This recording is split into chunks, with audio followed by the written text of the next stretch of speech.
It is event season, and that can only mean one thing.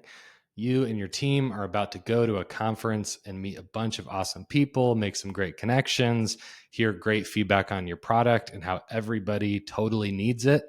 And then you're going to forget to jot down all of those notes and all the little nuances from all the little conversations that you just assumed you would remember after the conference.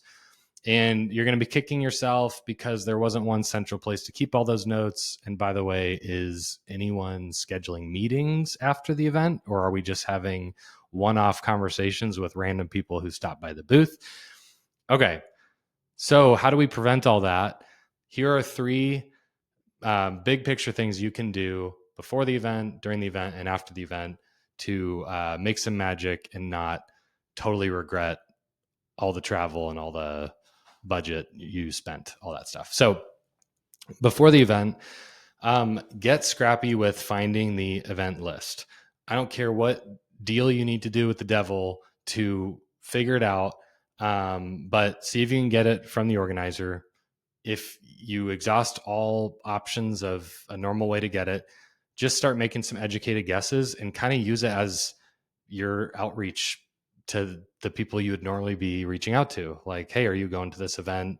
I don't have access to the attendee list, but looking to grab coffee with you, etc. So send a personal note, keep it friendly. Do not try to pitch them your product in that email or LinkedIn or whatever. Just try to be a normal person that somebody would actually want to interact with at a conference, which is the overall strategy of events, by the way. Like, stop force feeding your product to people. Like, just be the type of person someone wants to be around. Okay, so during the conference, because ideally you've reached out ahead of time, you set up some coffee chats and et cetera to, put a face with the name. But during the event, it's important that you have thought through and practiced what your elevator pitch, commercial, whatever you want to call it, what that is and how you're going to share it and kind of get into the script.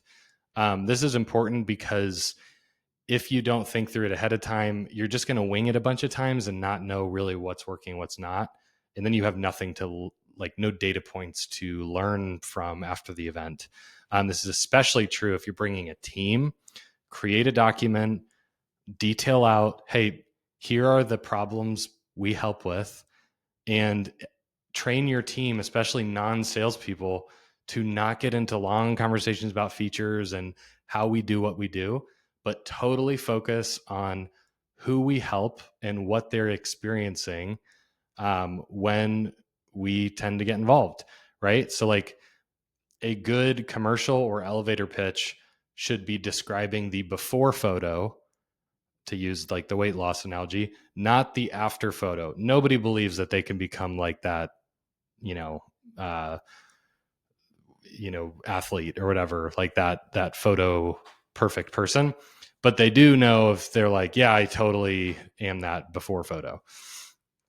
Kind of a bad analogy that requires more explanation. But the key thing is to focus on the problems that people are experiencing when you can help, and then ask, is any of that relevant in your world? And to get into that script, ask, hey, by the way, what's your title so I can put this in context for you? Where do you work? Where are you from? So that you're not just like, pitching your product to a competitor or someone who has nothing to do with what you're doing. Other goals during the event, jot down the small stuff.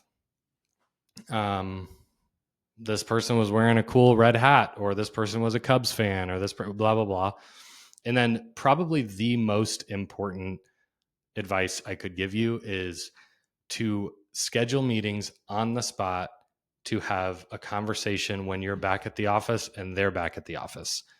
Say, hey, I would love to have a longer conversation. Do you have your calendar on you? I'd love to avoid playing email tag after the event, right? Like, nobody wants to play email tag.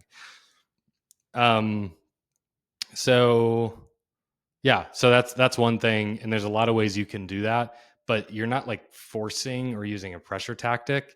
You're purely just trying to make it easier on everyone if it actually makes sense to have a conversation. Otherwise, it's going to slip through the cracks. It just is. And then the last advice for post event, follow up fast. So let's say you didn't get a meeting on the calendar, but somebody gave you their email. They want to connect after the conference, whatever. On the flight home, or as soon as you get back to the office, but ideally like in transit, you're sending something like, hey, Susan, sending this while it's top of mind, or sending this while our conversation is top of mind.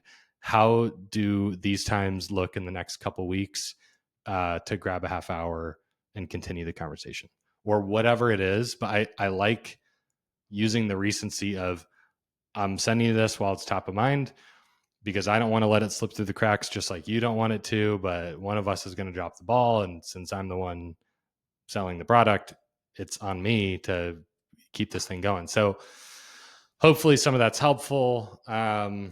Events are awesome, but can also be like such a pain when there's not a actual strategy going into them. So there you go.